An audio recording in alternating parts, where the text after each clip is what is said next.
Greetings, cats and kittens, and welcome to Libby's Lullabies. Today, I am going to be reading Snail Mail by Samantha Berger, with illustrations by Julia Patton. Julia Patton or Julia? Julia Patton. So, I want you guys to sit back or lie down. Either way, enjoy the story. A long, long time ago,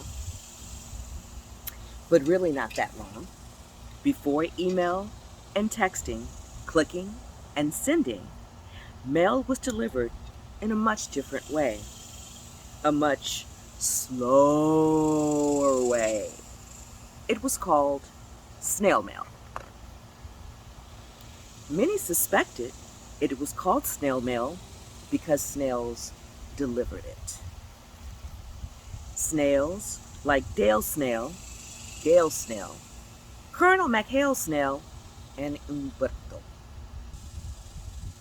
Although it took much longer, everyone agreed that some things were just a little more special when they were delivered by snail mail. Things like birthday cards, notes to Santa, postcards, and love letters. One such letter was made by a girl who loved a boy. It was a card made with her own hands, written in her own handwriting, and sealed with her own kiss. It even smelled a little bit like her. It had to be delivered by snail mail. The letter had a long, long way to go. It would start on one side of the country, where the girl lived, and would travel across to the other side, where the boy lived. It was a very big journey, especially for a snail. They knew it would be a challenge. They knew there were many risks, but when they saw the girl's face as she mailed her letter, they knew they had to try. Dale Snail looked determined. Gale Snail looked ready. Umberto looked like he had been working out. "Snails, take your places," said Colonel McHale Snail. The four snails each slithered underneath the corner of the envelope and carefully lifted it up. Barely. "On your marks, get set, go," commanded Colonel McHale Snail. It was a slow-mo go. Slowly, slowly, slowly,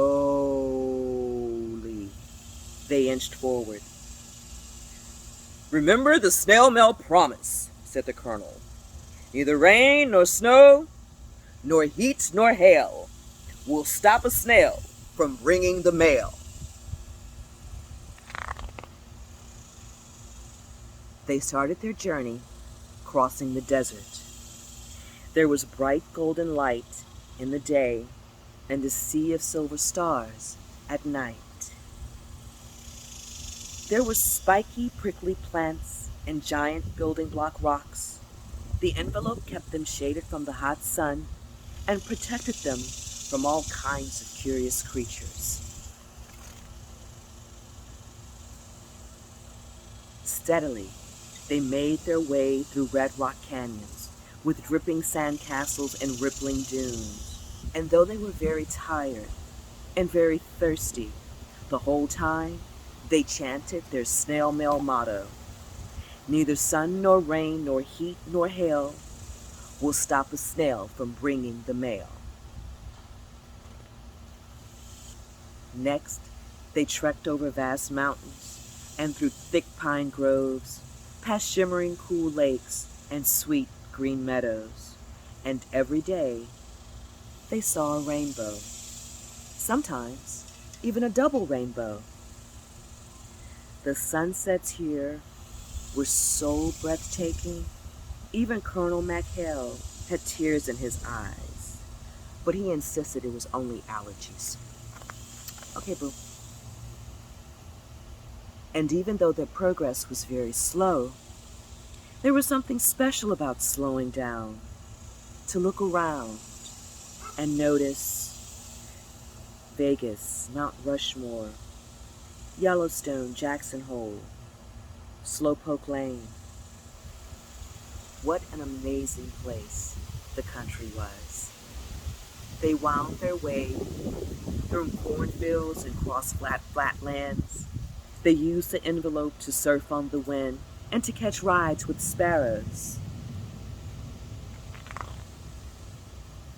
Sometimes it poured. Sometimes it blizzarded. Sometimes it got blazing hot. Sometimes it pelted ice.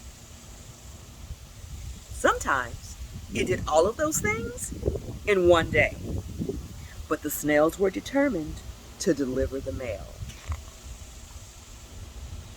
And finally, in a giant city, down a long, narrow street filled with numbers and letters and sounds and smells and honking and beeping, the snail mail found the boy.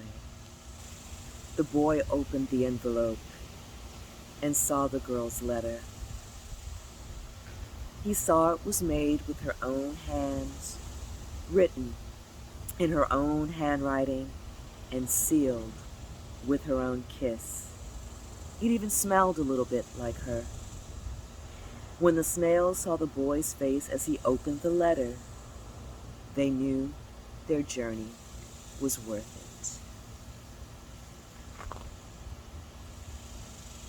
it. And there was also a letter waiting for them. It was from the United States Snail Mail Office. It was written in fancy letters and sealed with a shiny seal.